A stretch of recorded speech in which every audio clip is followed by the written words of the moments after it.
జై తెలంగాణ, జై కేసీఆర్, జై కేటీఆర్. లగచర్ల గిరిజన రైతాంగ పోరాటానికి మద్దతుగా మానుకోట మట్టి బిడ్డలు మేము కూడా వాళ్ళకి మద్దతు ఇస్తాం. తెలంగాణ ఏమనుకుంటుందో, తెలంగాణ గిరిజన రైతాంగం ఏమనుకుంటుందో రేవంత్ రెడ్డికి వినపడేటట్లుగా మరొకసారి మేము కూడా గర్జించడానికి సిద్ధంగా ఉన్నాం.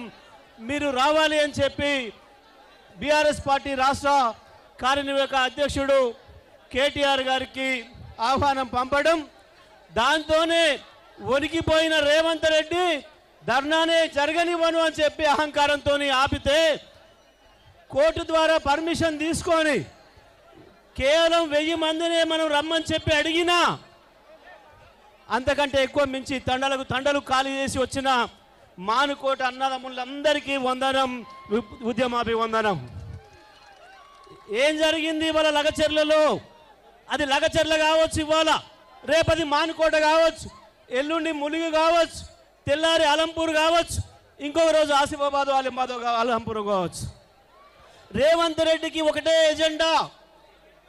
ప్రభుత్వం వచ్చిన తర్వాత ఆనాడిచ్చిన 420 హామీల్ని మర్చిపోయి కేవలం ఆయనకు తెలిసిన విద్య భూమి కనపడితే చాలు, గీతలు గీయాలి, అమ్మకదొబ్బాలి, ఒక్కడికి 3 సార్లు అమ్ముకోవాలి, డబ్బులు చేసుకోవాలనే విద్య, కేవలం రియల్ ఎస్టేట్ అనేది ఒక ఎజెండాగా పెట్టుకొని ప్రజల భూముల్ని గుంజుకోవడం అనేది ఒక ఎజెండాగా పెట్టుకొని పనిచేస్తూ దానికి ఎదురు తిరిగిన వాళ్ళను, దానికి మద్దతు ఇచ్చి ఎదురు తిరిగిన వాళ్ళకు మద్దతు ఇచ్చిన వాళ్ళను అరెస్టు చేయడమే ఇంకొక ఎజెండాగా పెట్టుకొని పనిచేస్తుంది రేవంత్ ప్రభుత్వం. కానీ నీ ఆటలు సాగవు, లగచర్ల దగ్గరనే మీకు ఫుల్ స్టాప్ పెడతాము అని చెప్పి ఇవాళ పెద్ద ఎత్తున తెలంగాణ రైతాంగం అంతా కదులుతున్నది.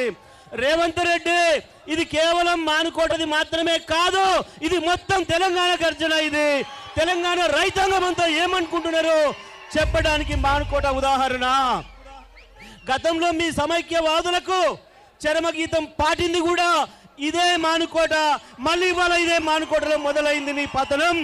నువ్వు ఏ పోలీసులు పెట్టినా, ఏ పారామిలిటరీ తెచ్చినా, ఏ మిలిటరీని తెచ్చినా ఆపలేవు. మానుకోట తిరుగుబాటే తెలంగాణ మొత్తం తిరుగుబాటు అవుతుంది. ఇవాళ లగచర్ల అక్క చెల్లెళ్ళకి, లగచర్ల రైతులకు, లగచర్ల గిరిజన సోదరులకు ఇంత పెద్ద ఎత్తున మద్దతు ఇవ్వడానికి వచ్చిన మానుకోట బిడ్డలందరికీ మరొకసారి పాదవందనం చేస్తూ సెలవు. జై తెలంగాణ.